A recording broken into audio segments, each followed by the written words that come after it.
On November 22, 1915, engineer Jerry Fickling misread his train orders. He was not to leave Muskogee Station before 1:35 p.m. For reasons unknown, Fickling left the station early. When Baggage Master Frierson tried to stop him, an argument ensued. Fickling's argument that he knew how to read a train order became so heated that he didn't hear the whistle of the Con T. Kennedy Carnival train directly in his path. He pulled the brakes to full emergency, but it was too late. The resulting crash and fire killed at least 12 performers and scores of animals who perished in the flames. 100 years have passed since that terrible day, but the Con T. Kennedy performers have not been forgotten.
For 100 years, people have visited this grave site.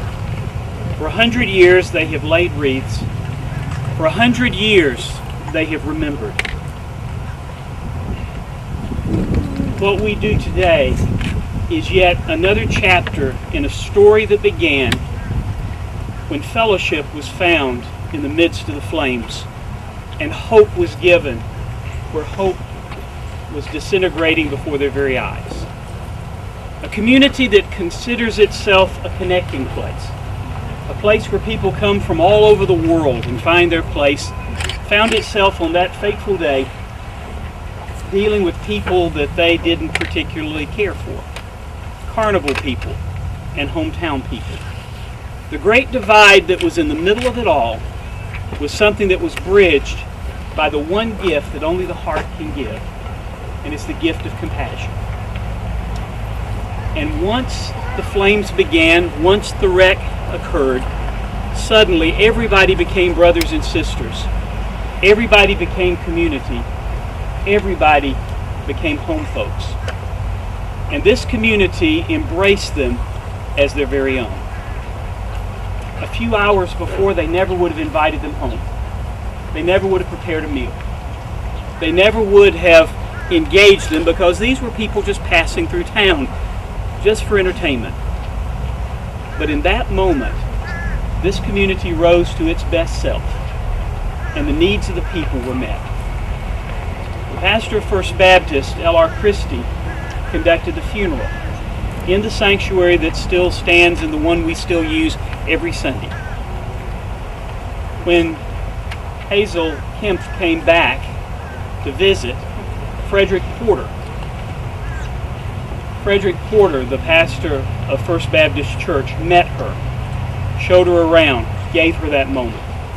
And today I stand representing our church as a part of something that for us has been a continuing expression of compassion and interest that symbolizes the compassion of this entire community. On that day, yes, there was a large funeral. On that day, yes, there was the grief of tragedy. But on that day, this community stood as tall as it ever will stand. when it showed a group of people who were hurting that people cared. So with each laying of a wreath, we remember compassion. With each laying of the wreath, we take forward that memory.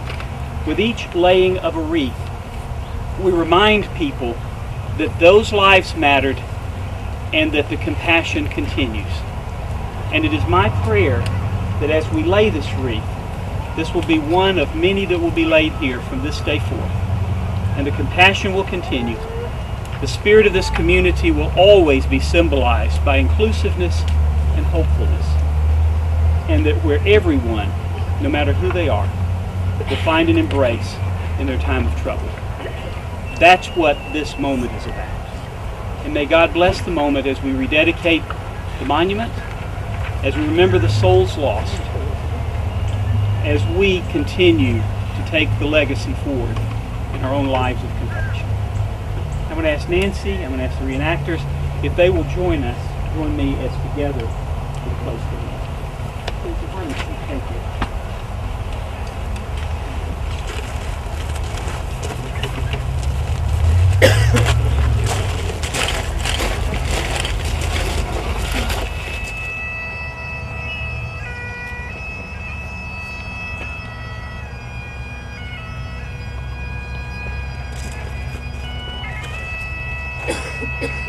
Now you enjoy the fellowship of one another. Now you enjoy the food that's prepared and the other activities of the day. Understanding that it was a carnival. It was a place where people went to be happy and to enjoy life. It was a carnival, a place where people gathered from every walk of life and found commonality in that joy. The grief of a wreck doesn't destroy the joy and the hope of what follows. So as you leave this grave site, fellowship, enjoy the moment, and may God bless you. May God bless this moment, and may God bless the compassion expressed, that there will never be a time when someone has a need and it's not met in this community.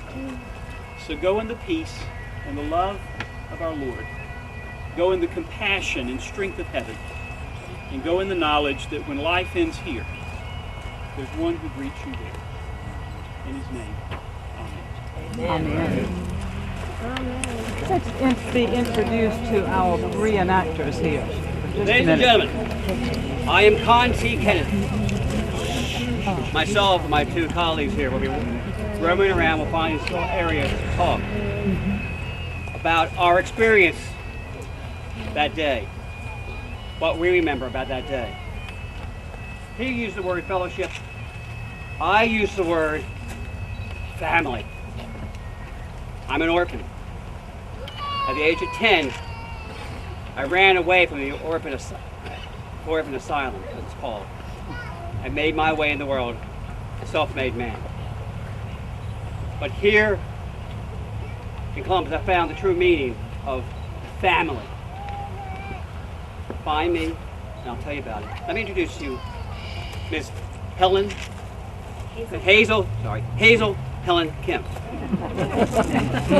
She will correct me, trust me.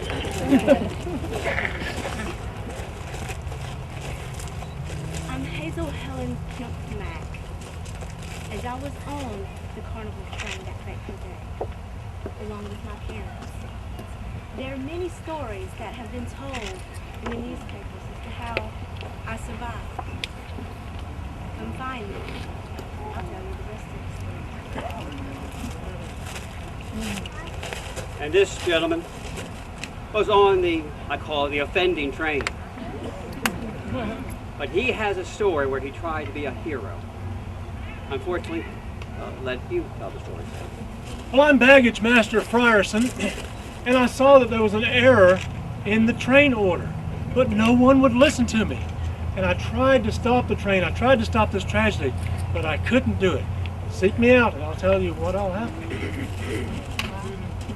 Enjoy yourselves today. Find us, talk to us. In part, we want to give you our knowledge, and you can help. We can benefit from your knowledge. Thank you. Thank you.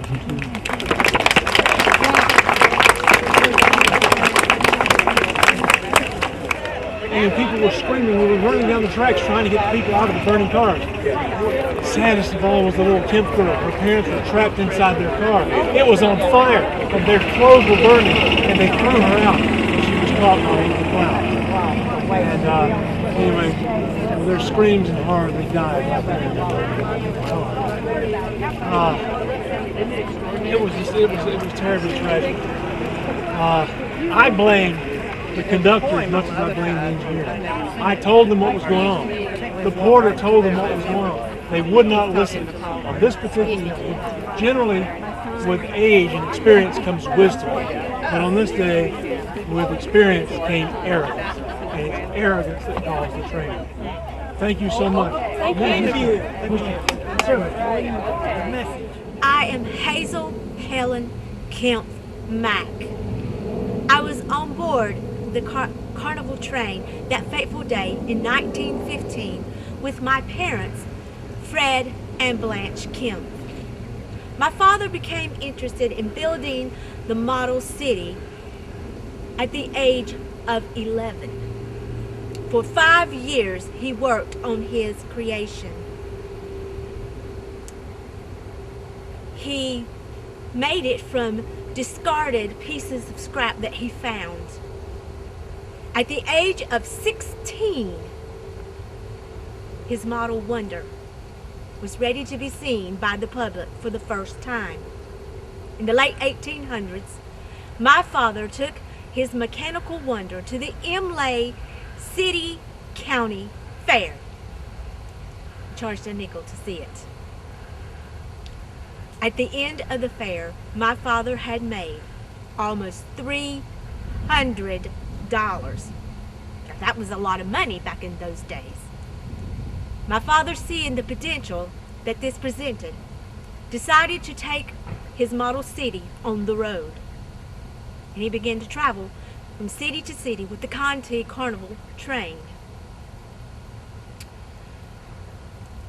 I was born February the 2nd, 1913, in Kansas City, Missouri. By then, my father's mechanical Wonder had become quite a sideshow attraction. And my parents' wealth was increasing. But then, on November the 22nd, 1915, just 2 years after I was born, tragedy struck. The Carnival train had a head-on collision with a passenger train just 6 miles outside Columbus, Georgia. Now, news spread of the wreck very rapidly, and many stories appeared in the newspapers. There are many stories, as I said, of how I survived. Some of the newspapers said that my father could barely reach me, and he threw me out the window for help. Some say that he reached me over to my mother, and she threw me out the window, and then fell back in the flames and perished.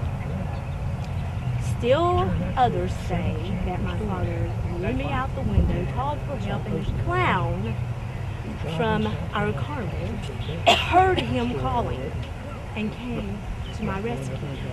But the clown had a broken arm, so he could not climb back down with me off the pile of burning cars. So he had to jump backwards off the car. He injured himself further, but he saved me. None of these are what I said. There was a man that you had to pay to line the cars up on the train, hook them up.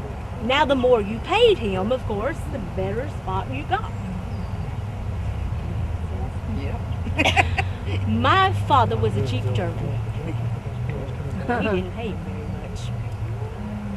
much. So our cars were right behind the engine.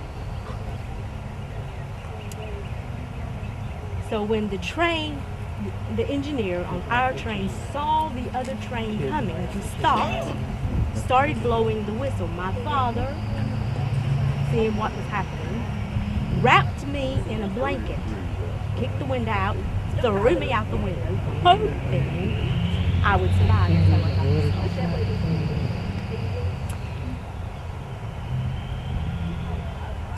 He and my mother, moments later, were trapped in our sleeping room, and he caught me. My uncles, Irving and Bruce Kemp, were also traveling with the Centennial Carnival. They helped my father show the model city. And they heard their brother's cries and their sister-in-law's cries for help. And they tried with all their might to get them out. But a large wooden beam had fallen and trapped them. And their efforts were useless. Uncle Irvin got a lot of burns himself in his attempt to rescue his brother and was hospitalized.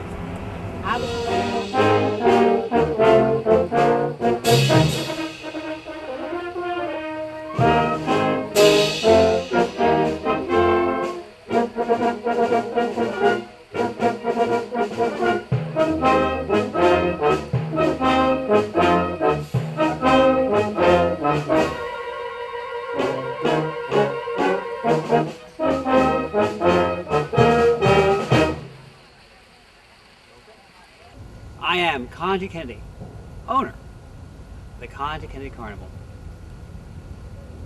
November 22nd, 1915. It was about 1:23 p.m. I resided in the last car of the train. We had 27 cars. I realized something was amiss when the train suddenly stopped. Now, since we're on a private train, we realized a lot of times we had sudden stops. But something was different here. Very different. I heard the whistle. The warning whistle, the danger whistle. Before I could get and check what's going on, a passenger train that should have waited for us rammed us. I was knocked about. I wasn't hurt. I ran outside. 9 of our wooden carriages had telescoped into each other. Fire was raging. Shorty and I, we grabbed Mazetta, our wonderful firefighting horse. On this day, she really was a firefighter. We got her another draft horse. We hooked him up and pulled the other cars not involved in the fire away, saving lives because several people were trapped inside those cars too. Other members of the carnival went to rescue daring flames. Now, we talk about family. I'm an orphan, but I have brothers who worked with us in the carnival. And the family of those friends of the carnival. And like family, we argued, we had disagreements, we had quarrels. Well, on this day, there was no animosity, no quarrels, no disagreements, just one agreement. Save the lives of our comrades. Now, many people have criticized me because I did not know the name of everybody on the work for the carnival. Now, carnival people, they're transient. They move about. They may stay for 2-3 weeks and move on. They may stay longer. Their names?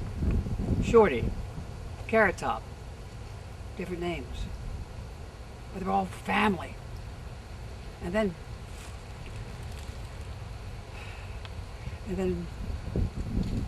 so many bodies were burned beyond recognition. We don't know how many perished. Was it 12? Was it 24? One was a woman. We have no idea who she was. We know she's buried here in Riverdale. But when we checked our women, everyone was accounted for except her. We did not know who she was. We finally figured out what happened. We figured she was a roustabout. She had donned men's clothing to work as a roustabout. And I'll be honest, if I knew she was a woman, I would not have hired her because I know women can't do the job. At least I thought so. She knew we wouldn't hire her, and so she wore the men's clothing and did the job brilliantly, obviously, because we did not know. Whoever she was one hell of a woman as a man.